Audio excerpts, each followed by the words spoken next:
Dear friends, dear Deputy Ambassador of Israel to Switzerland, dear guests, it is my great pleasure to greet so many of you here today, and I'm delighted to welcome guests both from Israel and from Switzerland.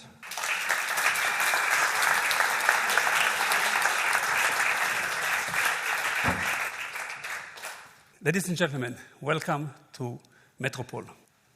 AI is simultaneously the most powerful tool, but at the same time, the most dangerous weapon that is developed today. We have four exceptional people today with us: Mr. Chen Lichtenstein, Ms. Anat Bargera, Yariv Adan, and Maya Ben-Dror. All right. So Chen actually has sat in some of the most complex organizations globally. He's been the CEO of Adama, which also I know closely from my time in China. He's been the CFO of Syngenta, and now also, and was actually an executive director at Goldman Sachs in both New York and London, and currently serves on very interesting boards, Teva Pharmaceuticals, Envo, and Sylvan, but also advises KKR and Nova Holdings. So with that, the floor is yours.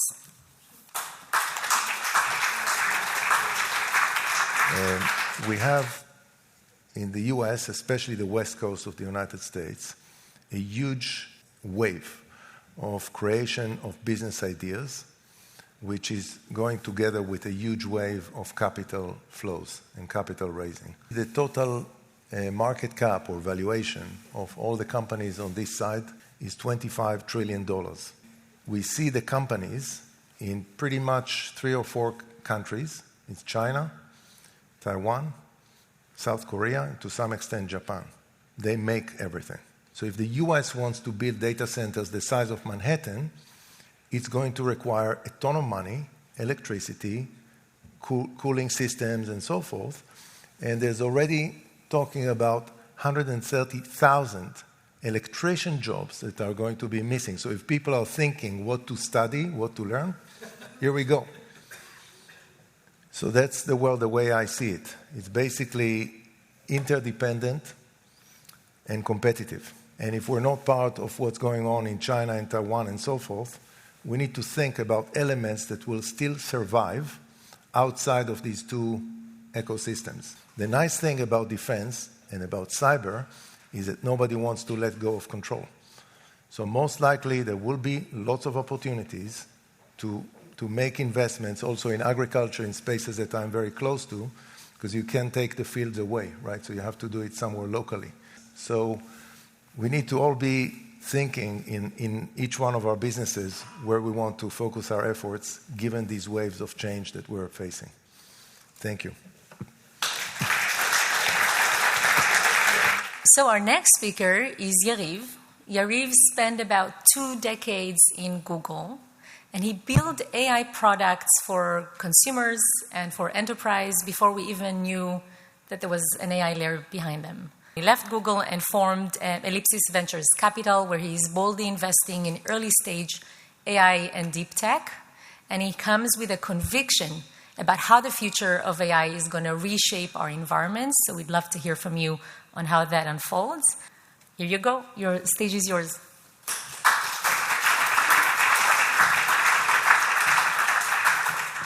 We already started mostly last year, shifting into a world where agents are software, but in many ways still a service. And I think that we're about 3 years from actually starting to see what I call an agentic marketplace becoming mainstream. Basically, we have humans building software for other humans that are using it, and people are selling it, and people are buying it. And because of that, it defines how software looks like, what are the limitations, how do we sell it, and how do we buy it. And because we're selling it to humans, we're basically selling licenses for these humans to use the software. And because it takes humans so long to create software and so long to deploy software, it's a very painful experience for any enterprise to buy and deploy it, so you don't want to do it. But the actual technology and the tools we're using are starting to change, and these are these agents. So at the moment, it's not only humans building these tools. Now, humans and AI are actually partnering together to build these tools.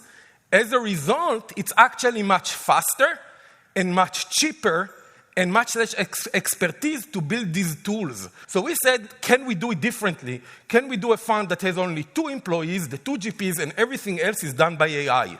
So we basically created a system that almost autonomously does this loop where we are actually putting judgment and decisions in the process, right? So the moment we get a deck from a founder, we run the system, we create the investment memo, we create the investment scorecard, we create all the analysis, and then we identify the gaps, questions, and so forth, and we start iterating where the system listens to everything that is happening in the company, right? So basically, we have agents that are running, they are listening to our meetings, they are looking at our emails, they have access to the deal rooms or whatever data that is shared with us, they have access to the internet, and they have a deal folder, and basically they iterate on it based on the way we explain to them how do we think about the AI world, and they create artifacts that are constantly improving until we can make a decision. This is actually go through a whole investment process, and of course, it's getting better every time, and it's not perfect, and there is a lot of judgment in between, but this is the future in the sense of using agents. And people ask me, what is agents? And we have a very intuitive understanding of agents. A lawyer, an accountant, a consultant, a doctor, you give them agency. Either you come and tell them, treat me, or you ask them a question, and the how and everything else is there to decide. So when we're saying agents, we mean exactly that. They have the agency to decide. You explain what I want, and they actually make, like an expert, the decisions on how to do it. So first, we will have completely autonomous agents that can operate given a task or given any request, can operate completely autonomously and actually create on the fly or look for other agents to help them with stuff where they are missing. Second, you will not pay for licenses. Many of the things will be transactional. Meaning, and I will explain it in a second, I will say I need to do a certain job. An agent will raise their hand, I can do it.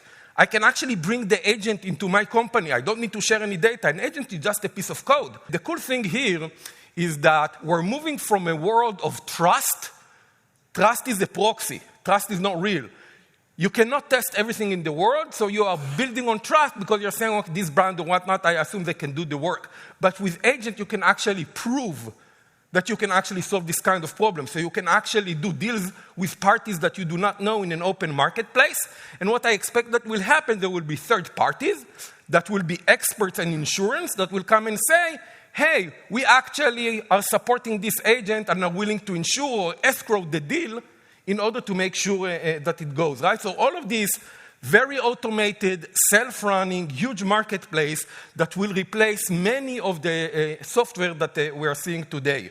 I think this is going to be an earthquake for investors, for companies, for cyber, and for founders. And smart investors actually should invest companies assuming that future, because this future is not very far. And with that, I hope I was within my 8 minutes limit. And thank you so much. Anat, I guess most of you know as well, she has co-founded multiple companies and exited 4. She holds a degree from INSEAD, and similarly to some of us here, she's also from graduate of the Hebrew University with an LLB.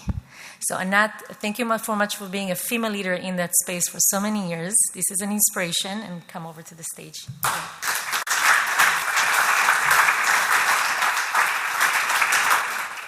I'm very honored to be in front of such a distinguished audience and alongside my inspiring colleagues. And I'm going to speak today about how AI is actually elevating cybersecurity to run on steroids. The more companies are using AI, the more exposed they are to these risks. Whenever I talk to CISOs, and CISOs are chief security officers in large corporates, I hear their pain. They say, I cannot afford to be a business blocker. I need to be a business enabler. So I cannot say anything against the AI. I have to let it come into the company. But they are very, very concerned about the risks that this AI usage is bringing. AI gives the attackers, the bad guys, a lot of weapons, huge capabilities. They can launch more scalable attacks. They can generate hyper-realistic fakes that bypass the traditional detection. And what is more scary, it is adaptive. So in a cyber attack, in the real time of the attack, it can evolve. The AI teaches itself to evolve and bypass the traditional security measures. So the cybersecurity defenders, the good guys, they also gain fantastic and stronger capabilities. There is a whole new category of fascinating startups, cyber AI, which means artificial intelligence which is applied to cybersecurity. The new cybersecurity startups have a big advantage compared with the old ones as they are AI natives. On top of it, some of these startups develop products and services which are reacting already to the new reality in the AI area. I believe that cybersecurity is a good place to invest today. We all know the story of the gold rush in the US. The gold diggers, most of them didn't make money at the end of the day. But the people or the companies who sold them the shovels, they are the ones who came up winning from this gold rush. Investments are growing. We see a lot of VCs, best names from the US coming to Israel, investing in fantastic valuations and competing very hard with the Israelis, venture capitalists. So with this somehow positive message, I would like to stop here and thank you. How do we as leaders, maybe that would be very relevant for some of you here in the room, how do we deal with change? I spent myself days with people like Microsoft on the consultancy side, or KPMG, or PW, whatever, any company that can give you some wisdom and say, look, you guys must have a clue what's going on, so can you help us out? You know, what should we do? I think the most clever things that I've been involved with are trying to create steering teams that involve the senior-most people in the organization, but not too many, maybe one or two. And then some people who actually know what to do with the stuff, and then they try to find together areas in the organization to prioritize. I think VCs are a bit giving up. So instead of trying to build a company that will sell agents or software to existing incumbents in these different sectors, they're actually creating kind of almost private equity, but at a seed stage. As you extrapolate to the next 2, 3, 4 years, R&D with AI is much faster and much better. Robots and automation becomes much faster. So I think like in the short term, they are already handicapped compared to other companies that actually are automating with AI. And in the longer term, I think they'll be behind. And I think there is always people feel too comfortable. But I think an earthquake is coming also to these very defensible industries. Yeah. The Chinese are doing such headways, it's amazing. They just don't care about privacy, something that is religious in the West. So there's nothing about, I cannot access data, I cannot use it. They just do it. Going to what you mentioned now, Anat, on the how to do things, learning by doing is embedded in Chinese society. So you learn by doing, it's seemingly top-down, but actually, usually you have between 2 and 5 years of piloting, which you have different organizations, entities, cities, given the permission to try out with almost full freedom. And they fail magnificently, and this is how the national government chooses one approach after they did the trial and error, which is something we're not doing in the West. My question is, if Europe or the West wants to become competitive again, do we need to adapt to these models and give up part of our values? I don't think we need to give up our principles or democracy or whatever. If we want to protect our democracy, we need defense. If we want to win in the technology space, we need defense. A lot of stuff comes from that thing, unfortunately.